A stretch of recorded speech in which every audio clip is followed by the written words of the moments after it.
Being visibly and openly queer is still somehow a very dangerous thing to be for a lot of people in this world. But that is all the more reason to celebrate some of the LGBTQ folks who thrived this year despite this. I could literally sit here until halfway through 2023 listing off queers who did great things this year, but I'm just gonna mention a select few in the realm of popular culture because that's this show's general homo MO. Mike White, who wrote and directed every wildly entertaining episode of the White Lotus Sicily, a show that basically delayed seasonal affective disorder for several million people because it gave us something to look forward to for 7 weeks in November and December. These gays, they're trying to murder me. Ariana DeBose, who became the first openly queer woman to ever win an acting Oscar for her performance as Anita in West Side Story, which as far as I'm concerned is the only thing that happened during that ceremony. So to anybody who has ever questioned your identity, ever, or you find yourself living in the gray spaces, I promise you this, there is indeed a place for us. Thank you to the Academy and thank you all. Jeremy Pope, who might become only the second openly queer man to ever be nominated for a Best Actor Oscar in January, thanks to his incredible performance in TheInspection, which was directed by another great queer, Elegance Bratton. Are you now or have you ever been a homosexual? No, sir! I will break you. Janelle Monáe, who continued to show that she is an ultimate triple threat by being the undeniable standout in the stacked cast of GlassOnion, A Knives Out Mystery. Are we even going to talk about the elephant in the room? Am I the elephant? Yeah. And speaking of stacked casts, we had a bunch of folks on this very show who were the epitome of LGBTQ excellence.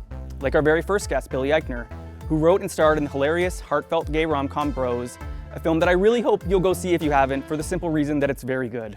You're great, you know your shit. Tegan and Sara Quinn, who released an album, went on tour, and premiered a TV show about their teenagehood, all in the span of a week in October.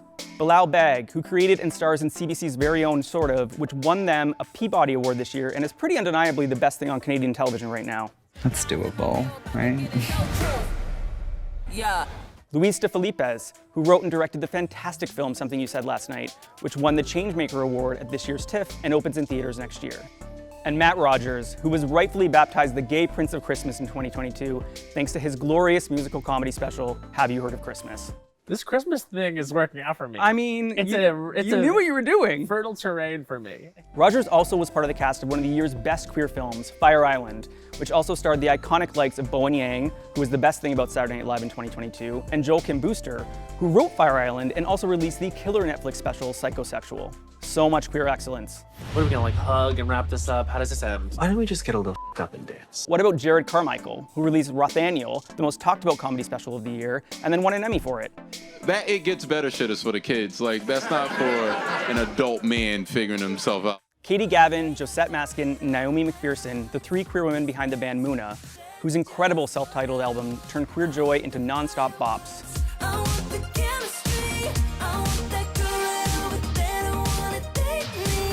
Laura Poitras, who directed the absolutely astounding documentary All the Beauty and the Bloodshed, which honors the life and work of legendary queer photographer and activist Nan Goldin, and won the top prize at the Venice Film Festival, only the second documentary to ever do so. Charlotte Wells and Lukas Dhont, who each won prizes at the Cannes Film Festival for their truly astonishing films Aftersun and Close, which I very much implore you to seek out. Devery Jacobs, who in addition to being the star of one of the best shows on television, Reservation Dogs, joined its writer's room for its outstanding second season. Are you girls running away? Yeah. Damn, I'm so jealous. And speaking of the best shows on television, there's Julio Torres, one of the stars and brilliant minds behind the series Los Spookies, which HBO made the very stupid decision to cancel. And of course, who could forget Lydia Tár, the EGOT-winning lesbian composer who became the first female chief conductor of the Berlin Philharmonic and inspired film nerd queers around the world to unite in creating the year's greatest tweets, even if they were about a film only they saw. Go see Tár. But seriously, I could go on and on and on. We were everywhere. We were even at the center of basically all the year's phenomenons, or at least all the good ones. Obviously, there was the aforementioned White Lotus, which was probably the most zeitgeisty TV show of the entire year. I mean, these are some high-end gays. But queers were also at the center of the only two non-Marvel movies to make any money in cinemas this year. Everything, Everywhere, All at Once, which was at its core about queer erasure and acceptance. Wait. And Top Gun Maverick, which, from what I remember, is a movie about a hot daddy type who teaches a bunch of young guys not wearing shirts how to ride jets, all set to a Lady Gaga song. There was also the unstoppable phenomenon that is the Drag Race franchise, which had over 4,000 editions in 90 different countries this year, and honestly, most of them were really good. But my personal favorite was the All Winners edition of All Stars, where no queen was voted off, no queen was criticized by the judges, and no queen showed anything but love for their competitors, at least in the edit that we saw. Who will be the queen of all queens? The same goes for Heartstopper, a tender and beautiful series about queer teenage love that reached Netflix's top 10 list in 54 countries across the world. Charlie's my boyfriend. I still like girls, but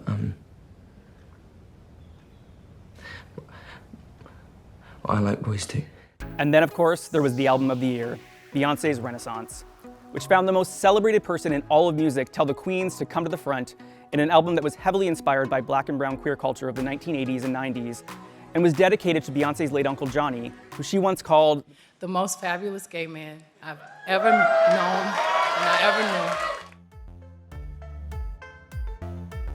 Unfortunately, even though we were everywhere in 2022, and even with Beyoncé on our side, that didn't stop a lot of people from making it very clear that they hate us. In fact, it might be part of the reason. They don't like how far we've come, and as a result, rampant homophobia and transphobia is coming out of the right, who are aggressively targeting trans rights, queer and trans youth, and their parents, and drag queens, with drag queens in particular becoming a full-on obsession for the extreme right. And all this rhetoric is leading to an extremely scary situation.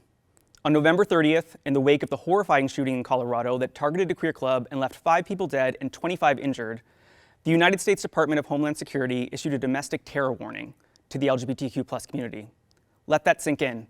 If you are a queer person living in America, the government is warning you that your life might be in danger. And if you are naive enough to think that this is a problem only America has, remember how often Canada is just a few years behind their socio-political trends. But as scary as all this sounds, it doesn't mean all hope should be lost. It's a very loud and very scary, but very small minority that so adamantly demands that we no longer exist. And they are up against something much, much stronger. Us.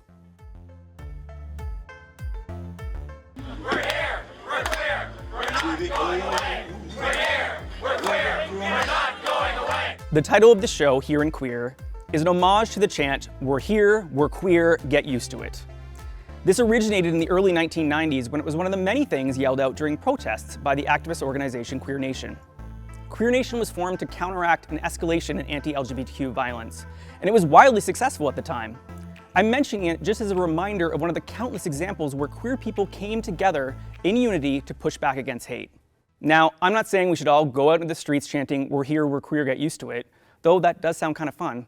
We don't really have to, because as I hope I've already made very clear, people are already saying it more than ever before. In movies, on TV, in music, we're here, we're queer, and we're everywhere, dear. And that in itself is fighting back against the people who are trying to actively break our souls, which, if the history of sheer resilience in our community is any indication, they cannot do.